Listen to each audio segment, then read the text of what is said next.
वह जानती थी कि यह अलविदा कहने का समय है। वह महीनों से इस पल से डर रही थी जब से डॉक्टर ने उसे बताया था कि उसे लाइलाज कैंसर है।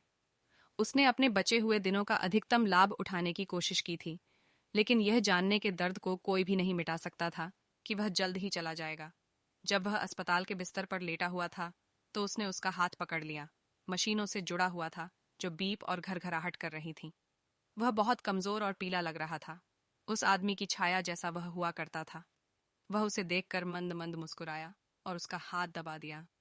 मैं तुमसे प्यार करता हूँ मेरी जान, उसने कर्कश आवाज में कहा। आप मेरे साथ अब तक हुई सबसे अच्छी चीज हैं। आपने मुझे बहुत खुशी और खुशी दी है।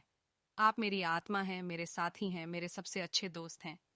मैं भी तुमसे प्यार करती हूँ मेरे प्रिय, उसने आंसुओं को रोकते हुए कहा।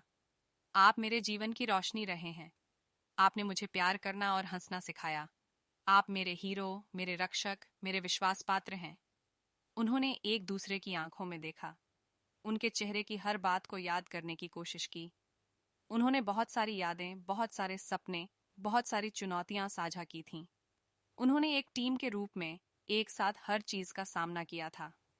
वे एक साथ बूढ़े हो गए थे, लेकिन उन्होंने दिल से जवान होना कभी नहीं छोड़ा। उन्होंने अपने होठों की गर्माहट और कोमलता का स्वाद लेते हुए धीरे से चूमा। उन्होंने कृतज्ञता और प्रशंसा, आशा और विश्वास, क्षमा और शांति के शब्द फुसफुसाए। उन्होंने एक दूसरे की भलाई, अपने परिवार और दोस्तों, दुनिया के लिए प्रार्थना की। वे जानते थे कि यह अलविदा कहने का समय है। वे जानते थे कि यह उनकी आखिरी अलविदा है। उन्होंने अपनी आंखें बंद कर लीं और आखिरी सांस ली। उसने महसूस किया कि उसका हाथ उसके हाथ में ढीला पड़ गया है। उसने एक सिसकी भरी और अपना चेहरा उसके सीने में छिपा लिया। उसने अलविदा कहा।